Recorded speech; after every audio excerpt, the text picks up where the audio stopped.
Okay. Okay, after we mount the fifth wheel in the device, hook the cable to it, turn on all the equipment over here with the breaker on the wall. Here. We leave the counter running 24 hours a day because it has an oven in it. Never turn it off. The switch on the wall will turn on the GP dash. This heads up those two power supplies and provide power for this breakout box.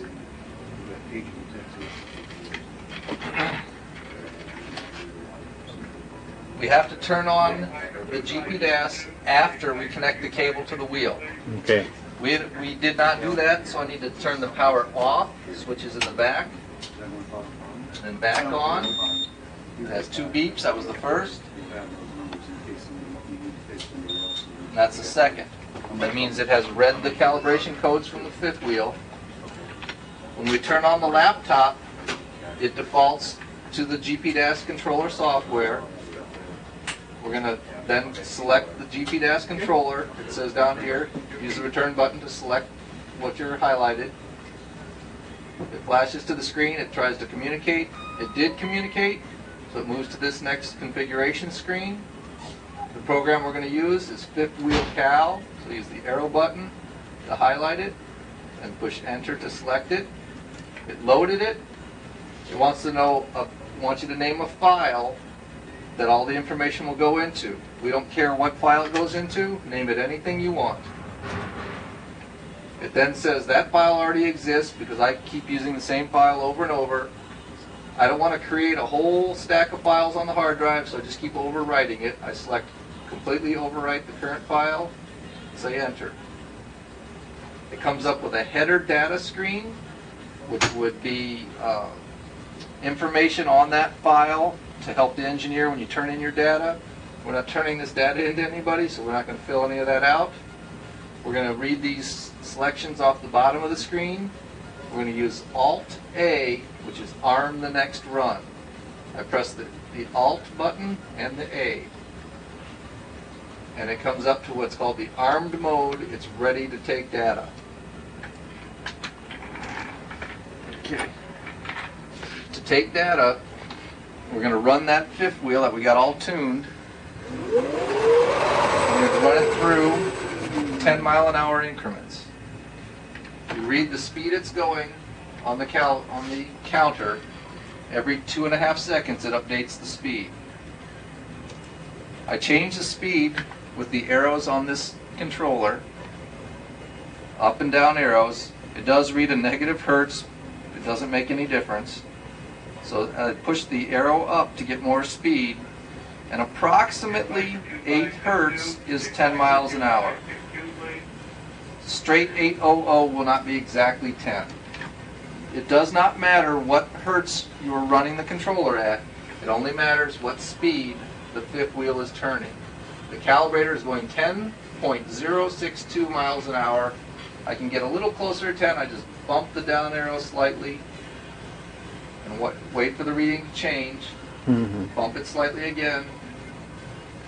And I don't think we're going to get any closer than that. Okay. Okay, so now we know that we're running 10 miles an hour.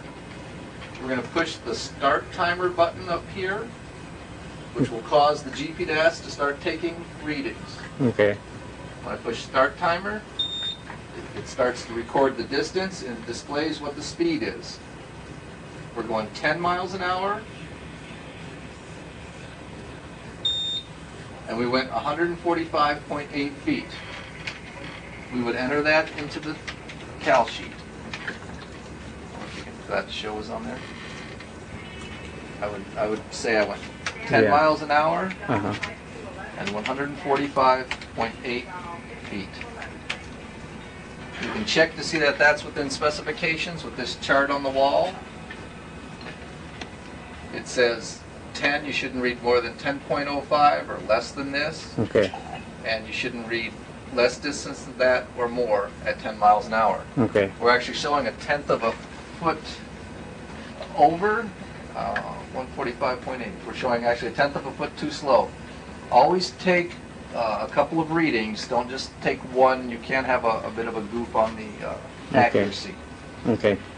To get out of the graph mode, just Alt-A again. And it goes back, and it's ready to take another reading. Okay. Check to see that we're at 10. We might bump just a hair. But as long as we're at 10, let it run and stabilize. Press the timer again. See what we read.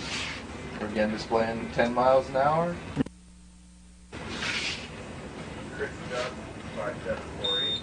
At 146.1. Well within spec. Mm-hmm. Slightly different than our first reading. We wait for it to transfer all the data and then go back to Alt-A. Since the two runs varied slightly, we'll go ahead and take a third reading just to verify everything. So should we call any run or just to pick the good one? Just pick a good one. Just be, you know, if Oh, two of okay. them come out at 146.1 and one came out at 145.8, take the 146.1. Oh, the one close. Okay.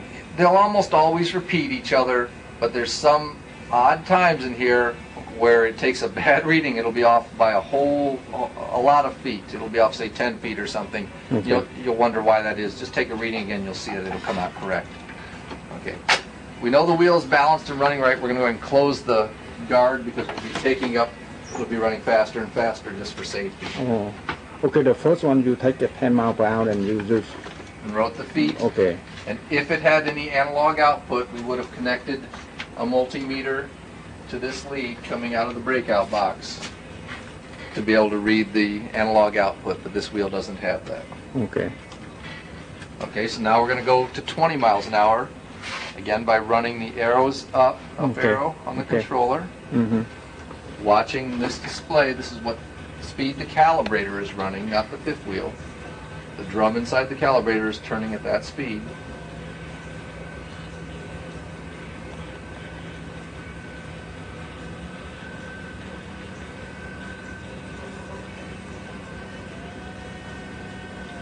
So we're at 19.6 miles an hour, 0.7, 0.8. Just slightly over 20. Very close. You're at 20.033 miles an hour. It's very close to 20 miles an hour. So we let it stabilize. Be sure it takes a couple of samples that you know what speed you're running at. You got to get out of the graph mode again, back Alt-A, arm the next run all the time. It says we're running about 19.9. We're going to start the timer. It says we're running 19.9 miles an hour. I'll put that in the computer. And we're going to go 291.7 feet. It's a little bit slow again. These readings are probably going to come out a little bit short because we'd put a new tire on the fifth wheel. Now, a new tire will have a larger diameter than a worn tire and make everything read a little slow. If you want to check that reading, we use Alt-A. Always take at least 2 readings per speed. Mm-hmm. Let's see what we came out. Again, 19.9.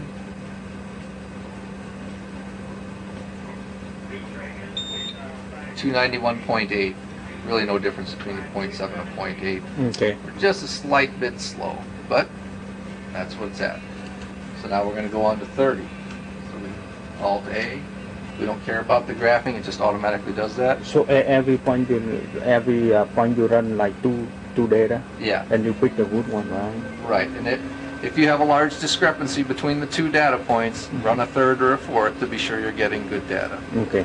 You do that for every 10 miles an hour from 10 all the way to 120. Okay. I start filming right now. Yeah.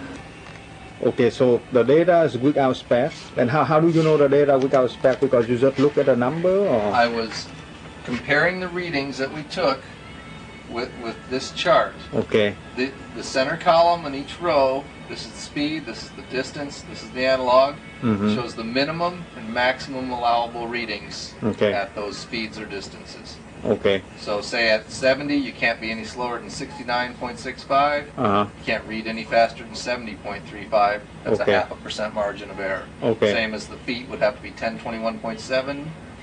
or less than 1032.1. Okay. So that's how I compare to see if it is in cal or out of cal. It needs Okay. to be adjusted or it doesn't. Okay. And we found that we need to adjust it. Okay. So the next step is we're going to adjust the Calibration. okay. And we'll stop for a second. Okay, I stop.